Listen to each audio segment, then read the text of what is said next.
Okay. Oh, okay. Hello again to Discovering Shika. Okay. I'm starting again. Hello again to Discovering Shika. This is episode one of many more to come. Shika, be serious.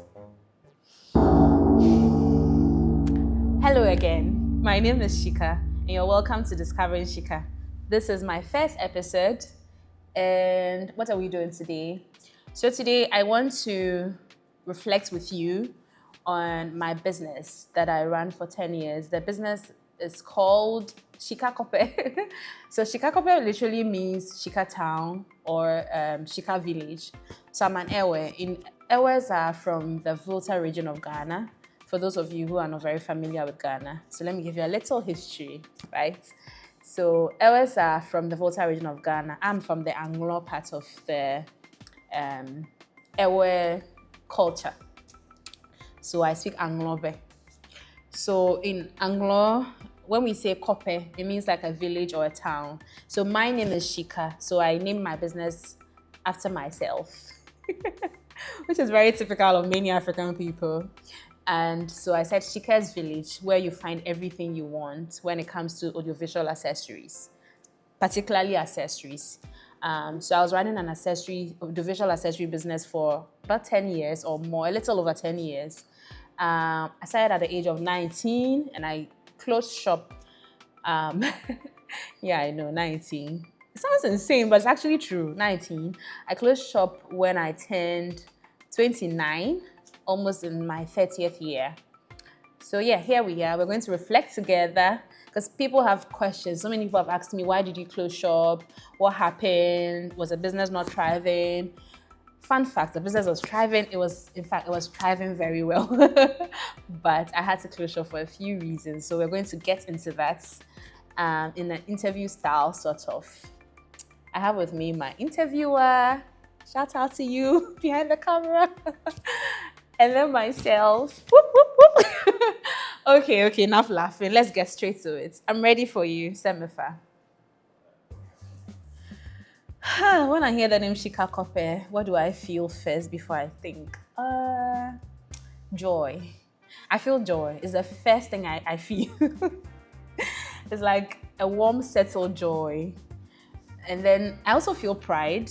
That's kind of sneaks in quietly, but I feel proud of myself. Like, wow, Shika, you did that.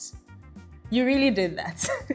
And then I feel gratitude because, the business wasn't just me. It was like a lot of people behind the scenes working together. So it all comes together. I feel joy at first, and then I feel proud of myself for doing that. And then I feel gratitude because it carried a lot of people along with it, the business actually. So yeah. Basically. Who was I when Shikakope started? What a question. I was hungry. Literally, I was hungry. I needed to survive. So it didn't start out as a business. I wasn't polished. I didn't say, people start out and be like, oh, I have 100,000 CDs. I want to do business. What business should I do? That wasn't my story. My story was I needed to survive. I was doing odd jobs here and there, and then this sort of came up, So I just sort of fell into the business. So I was hungry, and then it was a story of survival. I needed to earn an income at the time to take care of myself. So it was, it didn't require me to have permission. I didn't feel ready in like a polished way. Like I wasn't setting out to be an entrepreneur or anything. It just sort of happened. And then I also had a stubborn belief that I was going to make it work, no matter what, it was going to work out. Because, what was my option if I didn't make it work? What else was I going to do? So basically, yeah, I was hungry and a little crazy, I think, audacious, and then I was trusting of people because I built relationships of trust.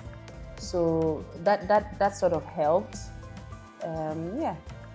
So to round it up, or to sum it up, I was hungry, a little brave, a little crazy, and very trusting of people to support the business or the dream that I had.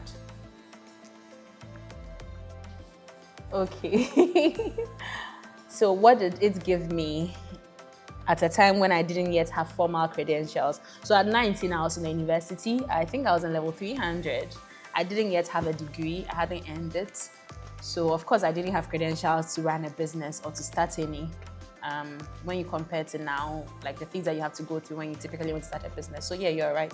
I didn't have the credentials then, but it sort of gave me an identity. So before I even had the credential, people got to know me as Shikakope. My name was sort of lost and everybody referred to me as Shikakope. So that became my identity. Yeah, identity. And then it also gave me a place to put my ambition. Like it made me, because I was not sure what I was going to do after graduation. I wasn't sure what the future held for me. So it gave me a place to, push all my fire, my ambition into, so I could, focus my energy on something like a goal. It gave me a purpose that I could put all my energy and all my focus in. I think it gave me that, and also allowed me to know that confidence wasn't based on the legitimacy of a credential or like having a degree. Like you could start a business without having a degree or having business knowledge. You didn't need all of that to actually start. Like if you want to start a business, just go ahead and do it. You learn from your mistakes, or you could ask questions, or you could learn online. You didn't need necessarily like a business degree. So it gave me that confidence that I could do this, and if I could do it, anyone else can as well, basically. Yeah, it made me feel like I had agency as well. Like I could create something with my own two hands. So yeah, that's about it. Yeah, there were several moments like that. When I finally realized that people were not buying because they liked me, no. It was because they trusted the brand. It wasn't about me anymore. Because in the beginning, people do not know you. So they buy because, oh, Shika is selling it. I trust Shika, right? But then after they get to buy a few more times, and then they know that, okay, you bring in quality items. Like the C-stand that you are using. You came in here this morning, you were like, Shika, this C-stand you sold to me years ago. Yeah, it's still stable. It's still like people ask me about it. So like you're an example of that. So So yes, basically people trusted the brand and they bought because of that.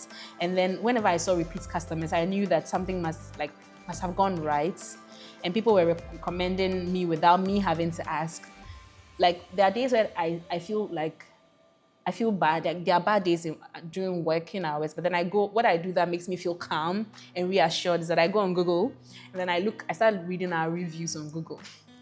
And then it suddenly, gives me energy. I'm like, oh my God, someone said you are reliable. Girl, you have to set up. Someone said you are this. Someone said your business is this. You need to step up.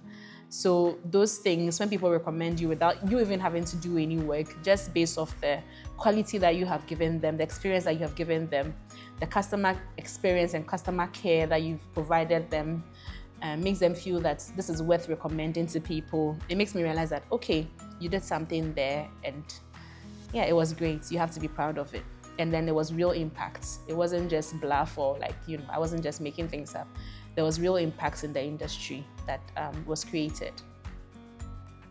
Okay, so I would say the relationship building felt natural. Talking to people, I love talking to people when I'm comfortable. So talking to people felt natural. Listening to them first and getting to understand what their pain points are. What do they need? How can I meet them at their point of need? So trying to get them the things that they want that I can afford to buy and ship and bring to them. So, and then also explaining things to them in a way that does not demean them. If somebody doesn't know something, I don't say, oh, you're a photographer, you don't know this. Because I also am not like a technical person.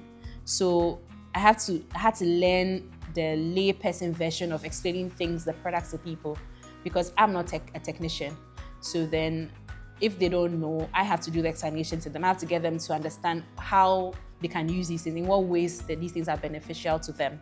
So in doing that, you have to be, you have to be human. You have to relate to them as a human being, not as a business person.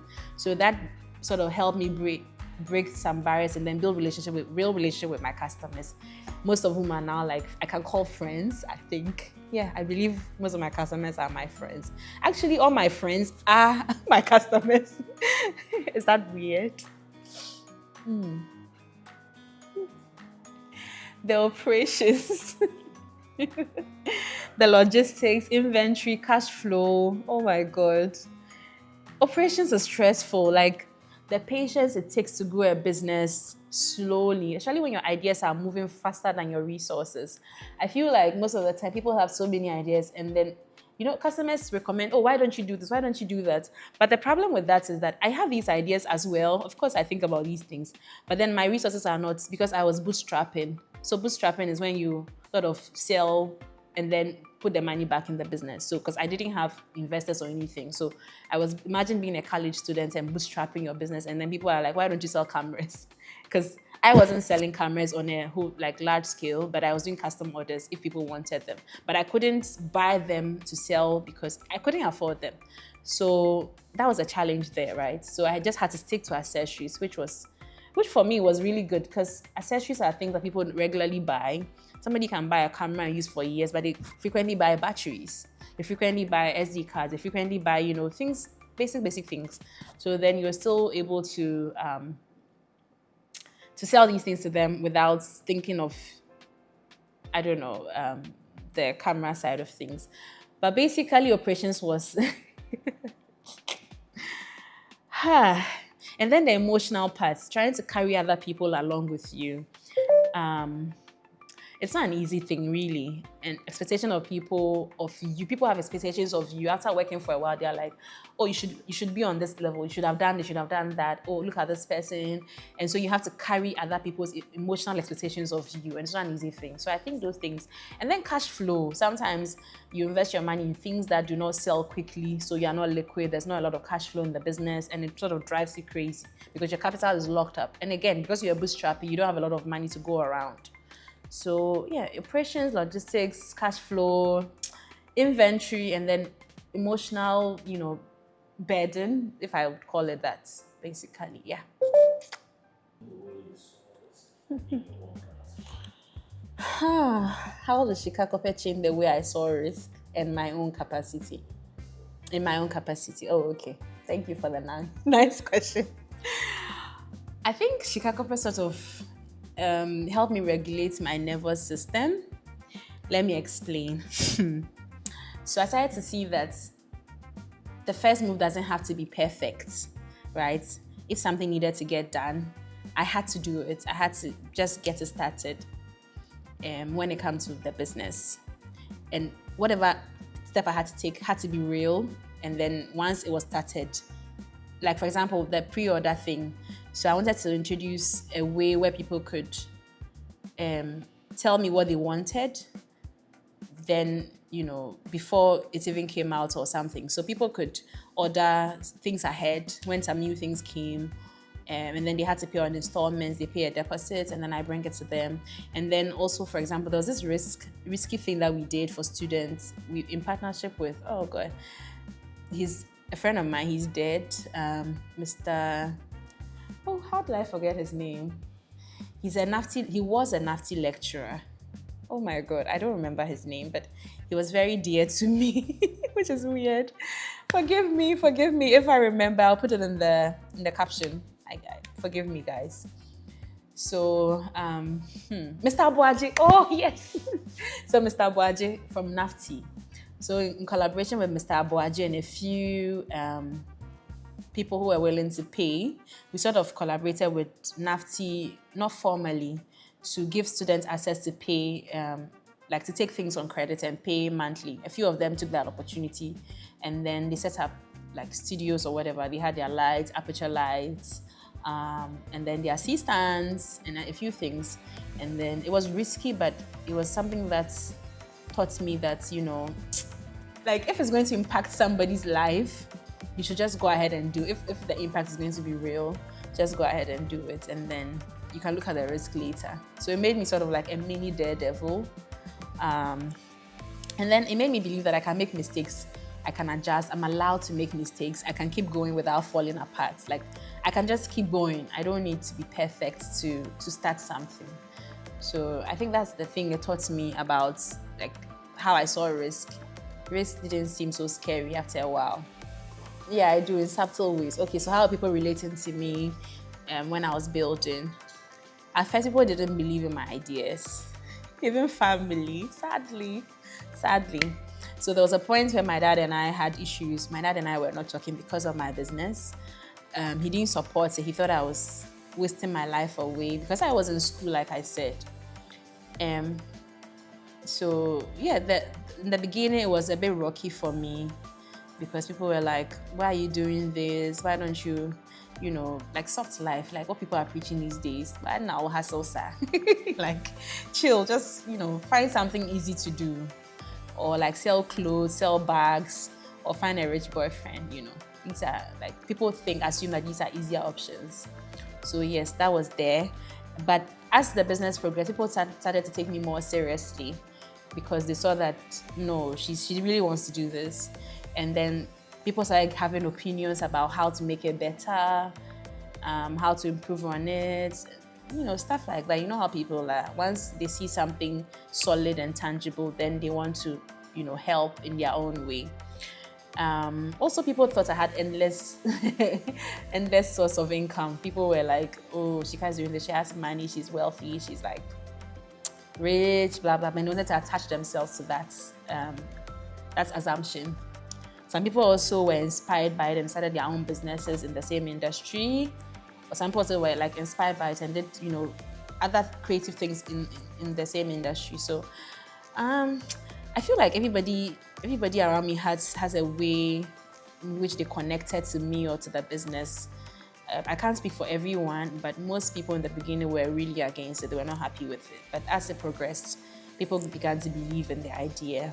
And most people are sad that I let it go, actually. We'll talk about that. Most people are sad that I let it go. I am sad too, but yeah, it is what it is. Next question. Sorry, I'm processing my emotions. Okay, so it felt like I was failing in slow motion. That's how it felt when I first went quiet. Not because the business wasn't good. It was a good business. I wouldn't, say anything about it not being a good business. But then I was having my own personal issues that were interfering in the business, and I couldn't separate the personal issues from the business, which is one mistake I've had to, get out from or learn from. I used to think that if something wasn't successful or something wasn't running, then, or something wasn't like, every day I'm not seeing progress or there's no momentum in the business, then it meant that I was failing. So when things began to get slow for me, I considered it like, okay, this is getting slow, let me just get out. But I don't know if that was the best decision to make at the time. But in my mind, it was like I was labeling it as a loss or as a failure, slow failure of a sort. Yeah. Okay. Okay, this one makes me happy because the whole thing stopped feeling like a problem when I started feeling at peace with myself, and I realized that I was still fulfilled. Even now, I still feel really fulfilled because I look back and I'm like, you did that, girl. Like, after so many years, people are now getting to understand some of the things that happened before, some of the decisions I made, and how it has sort of helped the industry. And people are making moves along those lines. So I feel like I'm fulfilled. I actually feel fulfilled. I actually feel very fulfilled. And it was shocking for me because I thought I would feel guilt. I thought I would feel miserable or something, but I don't feel, maybe in the beginning when it started happening, but I don't feel that way anymore. I feel very at peace with myself and with my decision. And then I started to understand that transitioning and building is also part of, business. When you are transitioning to something else, it's also part of it. So yeah, I understand the process now, and I don't have to feel like I'm constantly in motion to feel like the thing is real. Sometimes you need to slow down, sometimes you need to transition, sometimes you need a break. And it doesn't change the fact that you did something there. So yeah, I feel very fulfilled. Oh, this is personal. Why this question? Okay, what did the quiet reveal that the busy years couldn't? Huh. Okay. Let's get to it. It revealed my attachment performance, right? I felt like I used to need activity to feel worthy. If, like I said before, if I wasn't busy, if I wasn't earning an income, if I wasn't at work, or if I wasn't doing something that was work related, if I wasn't productive, then I felt worthless. So my identity was tied, like I said, my identity was Shikakope in the beginning, if you remember. So then my identity was tied to the business. So if the business had a small challenge, I started questioning my worth.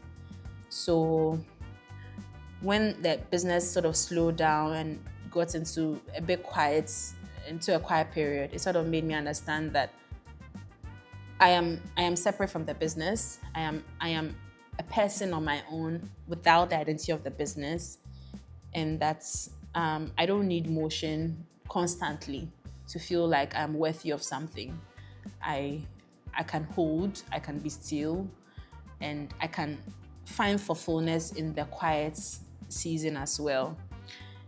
Yeah, this is a very vulnerable question. So success became like, for me, questions like, did we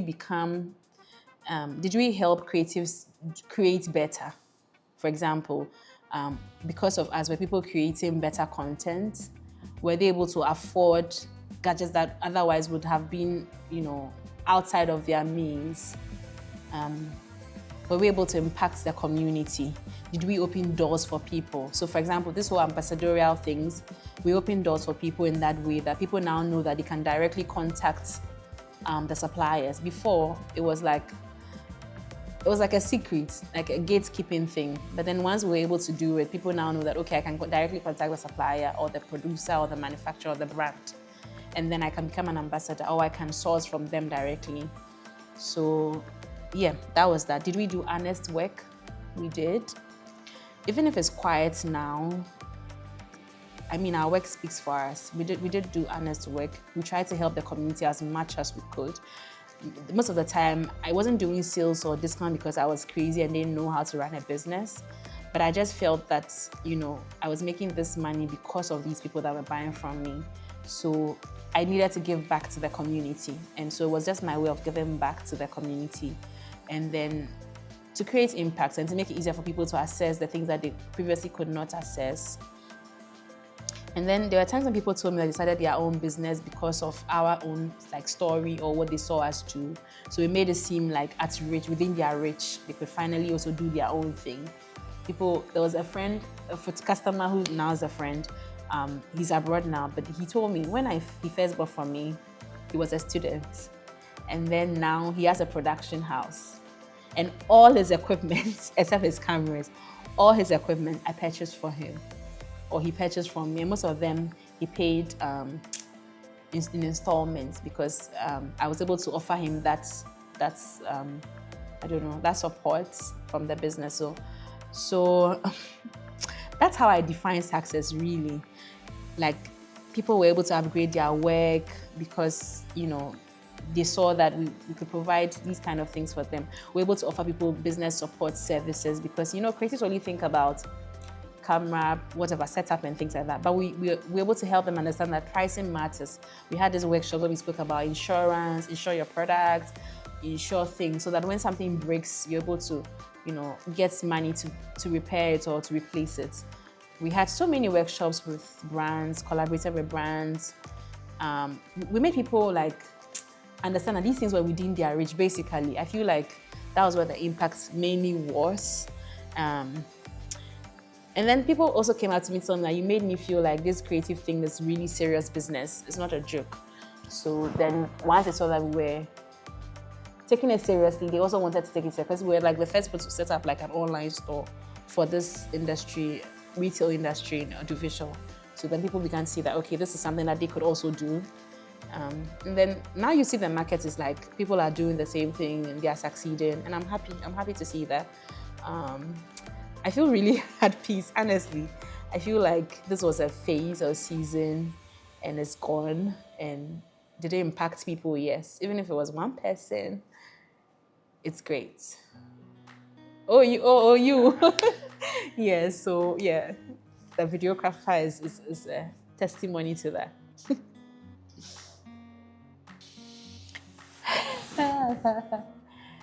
Yeah, some more. Okay, okay. So yes, the business did have a ripple effect, not just customers, but people generally. It's influenced confidence, it's influenced skill, it's influenced imagination. Some people evolved their creative businesses because of Shikakope or the idea of Shikakope. Some people rebranded, some people took themselves seriously for the first time. They believed in themselves that they could do something profitable or make money out of this creative thing that they were doing. And honestly, it makes me feel emotional sometimes. I'm a crybaby, so I get easily emotional about these things because I didn't set out to think I'll be changing lives. For me, in the beginning, it was just about surviving. I was hungry. I needed to survive. I needed to make money to take care of myself and my family. But then eventually I saw that there was a bigger picture to this. It wasn't just about me anymore. So other people were involved, and that's where the impact sort of crept in. So yeah, if I was making that, or if not me, if the business was doing that, it was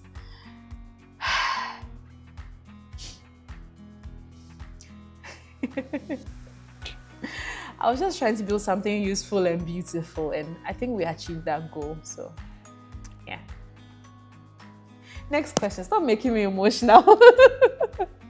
Next question. I think distance has given me clarity.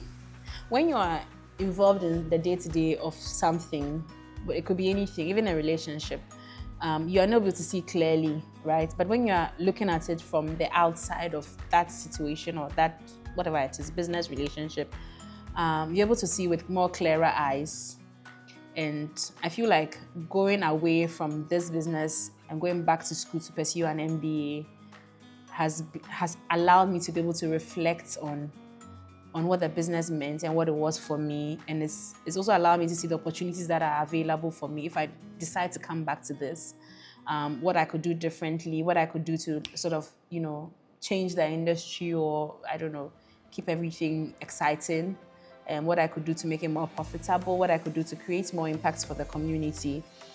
And I can be less emotional about it. I don't have to make the business about my personality, but it can run as a business as it's supposed to, without it needing me personally. So once it has structures, it wouldn't need any emotions around it. Okay, this is nice.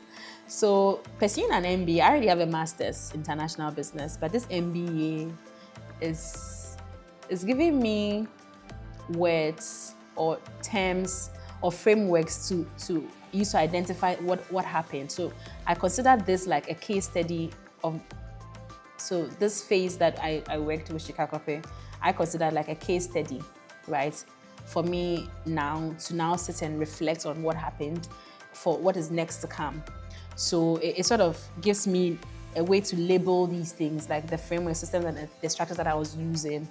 Now I have like the business terms for them. First, I was doing it from a layman's perspective as a undergrad, then graduate, and then postgrad. And now I have like the tools. So now I basically have the tools that if I have to do this again, I can be consistent with it and be able to achieve more. Basically, it's giving me, a name or names and frameworks. No, I wouldn't build it the same way if I was starting. I actually have a blueprint for if I were to start Shikakope today in 2026.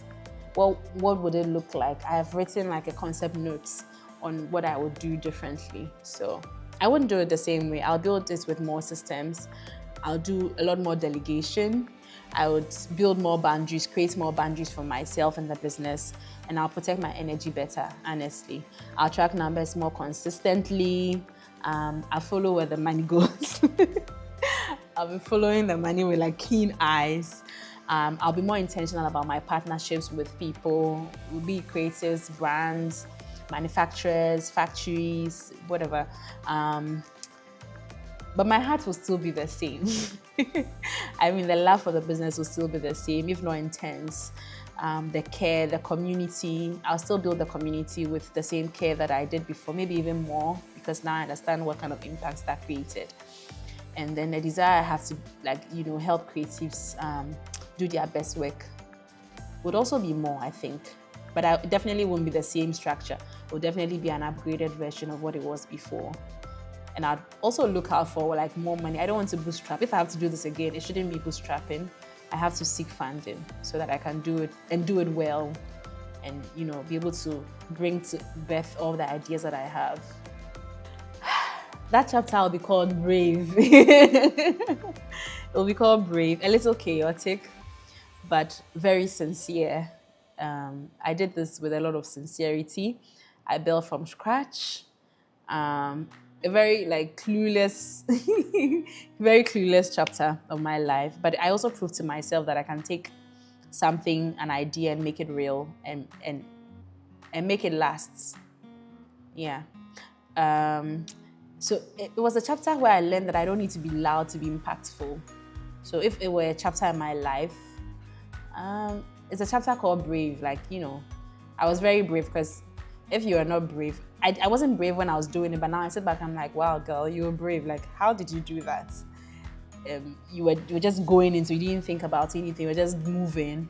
So I feel like I was brave. Otherwise, I couldn't have achieved that. So yeah, it was a very brave part of my life. Okay, what question about Shikakope am I still sitting with without rushing to answer? Hey, where did you get this question from?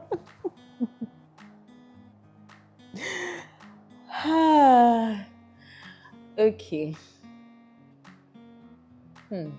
What question am I sitting with? So it's what Shikakope wants to do next, or wants to be next, or what's the next thing. If it will even be if there will even be a next thing, without me forcing it. I don't want to have to force myself that, oh, you did that, Chinchina, you have to go and do, you have to do something bigger, you have to amaze other people, you have to know. I'm quietly sitting with myself, and then I'm not rushing, right? I'm asking myself, what's the next chapter for Shikakope, if there is supposed to be a next chapter, and not how do I revive it. It's what's the honest evolution of this, human evolution. What does this brand evolve into? It could evolve into something else that's not related to audiovisual, equipment. So, and then in this time, so now I have children. I have 2 amazing boys, if you didn't know. So also I'm thinking, how do I build it in a way that's honest myself, my family, my children, and then my time, and also very important, my peace. How do I, create or rebuild this, if I have to, in a way that is effective, very productive, less emotional, and then brings honor to my boys and I, and to the community as a whole, basically. Are we done? Because I'm done. I want to be done with this. Ask me something funny. Let me sign out.